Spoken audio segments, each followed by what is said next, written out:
Welcome to my little video. To make sure that we're all on the same page, there's a couple things I wanted to show first. One was learning how to switch colors between two different yarns without having to knot everything and, tie it off and put another one on. So if I just do this very quickly, this is just kind of a basic to make sure that when I'm showing some of the other things, everybody's up on the same page. So the first thing this is very simple. All you have to do is, when you're ready to switch colors, on the stitch before, when you still have both of them on there, you take your new color, you pull it through, and then you just do your crochet across the rest of it. And because of the fact that this is looking right there, it's already knotted off, it's not going to go anywhere. It's switched colors and you're done. I'm going to just quickly go across, do that one more time, and then I want to talk about when we actually need to keep the color, this becomes a secondary color and this is a primary color, so that, as you see here, I'm not tying off 3 different threads. This just is moving this lighter gray between here and then coming back around.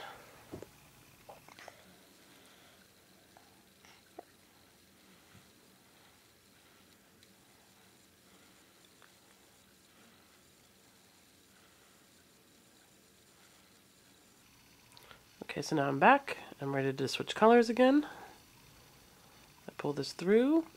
One thing that I also want to mention is that when you're ready to do your next single stitch, I like to take this little piece of thread here and move it on the other side so that it just keeps it up and out of the way. If you don't have to do that, obviously. If you do it and forget to pull it over, it looks okay too. I just like to try to keep any extra thread as tight as possible, as much out of the way as possible, so that it can't snag on things. So again, you don't even see it that way. It just blends right in. There's the row.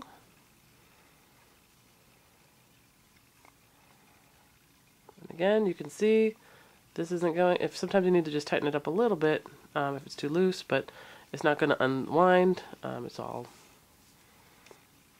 connected, it's all switching colors, and I don't have to tie anything off. Now I want to show how to just carry the yarn behind there when you're switching colors, just so that you have like a primary color and an accent color.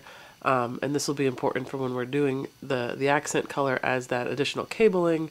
There's a lot of different videos that show how to do this in more detail. Luckily with cabling, this process is very forgiving because you're going to wind up covering it over with the cable that you're doing. So again, I just switch, and I pull it through, making sure that my little extra thread is in the front. And now to make sure this carries over, I just put it on top. Don't need to do anything with it. I'm just trying to hide it between my stitches. Missed the yarn. I'm going to hide it again, so it's just on top. And now, again, I just switch one more time. And finish as normal. And you can see, I'm a little twisted there. You can see that, again, no knots needed, switched colors, and when you look at the other side, it's mirroring the exact same thing. No knots, it's hiding the red because it's just carried across the top of the stitches where you don't see it very well. Alright, so I have a little bit of cabling started. For this one, keeping it simple, 2 stitches here, 2 extra stitches here, and then my cabling is 4 stitches across. So we're going to start with doing the first actual cable going crossover, because the cable is actually consisting of 2 straight, 2 that cross over, 2 straight, and you just keep repeating that over and over.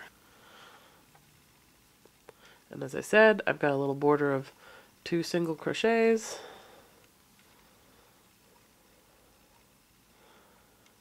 And now comes the first crossover. So because this one's red and I'm crossing into the yellow, I'm going to switch to my yellow yarn now. And this point, I'm only going to switch. I'm not concerned about trying to bring this red thread across. I'm just going to let that hang back there. So I'm going to do a double crochet onto the yellow. So I'm ignoring these 2 stitches right now. I'm going to do another one. And now I'm ready to change colors, so I'm going to keep my 2 last on there and just pick it up, switch it on, just tighten it up a little bit. And now I'm crossing, so start my double crochet, but I'm going all the way back to this red double crochet. I'm going to do my 2 and grab this one. And again, I'm just going to make sure that I don't bring over any, I don't accidentally grab a yellow, I'm just grabbing the red. Just grab my primary color. And because this is my primary color, I can then just go back here. You can see I've skipped 4 stitches, 1, 2, 3, 4. I'm going to my last 2.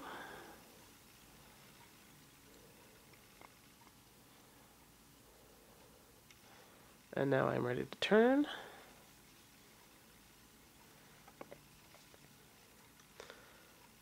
Now I'm going to just be doing 8 single crochet across.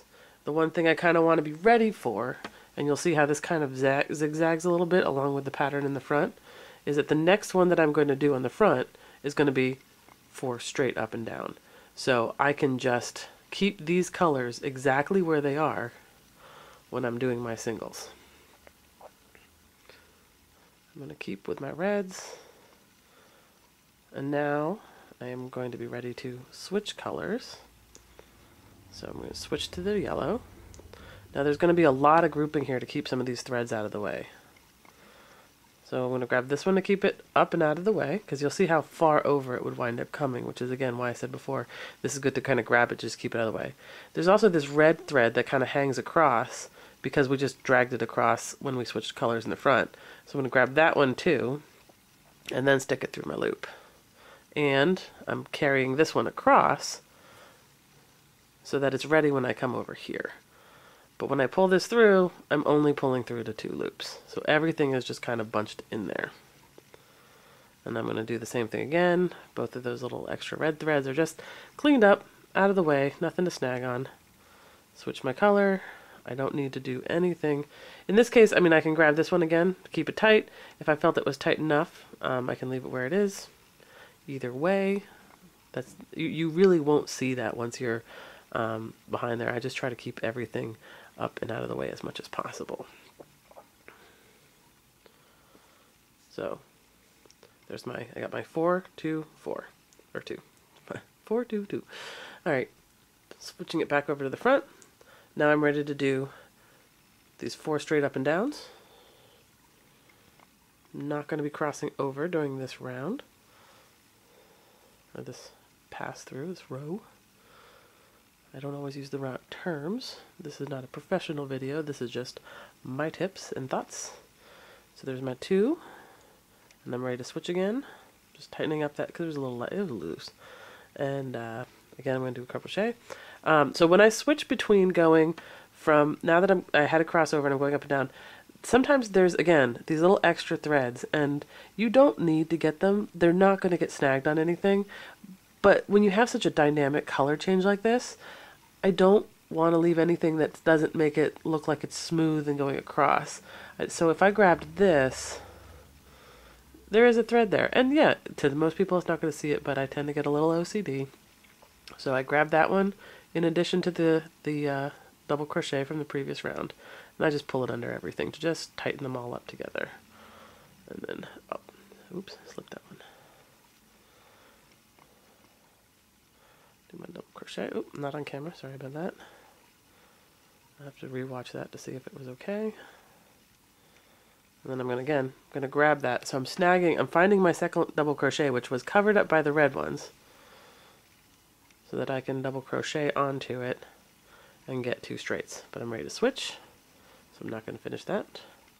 Again, I'm not worried about carrying that red across because I'm going to hide it when I do the back rows. I do my 2 crochets, which are right in the front.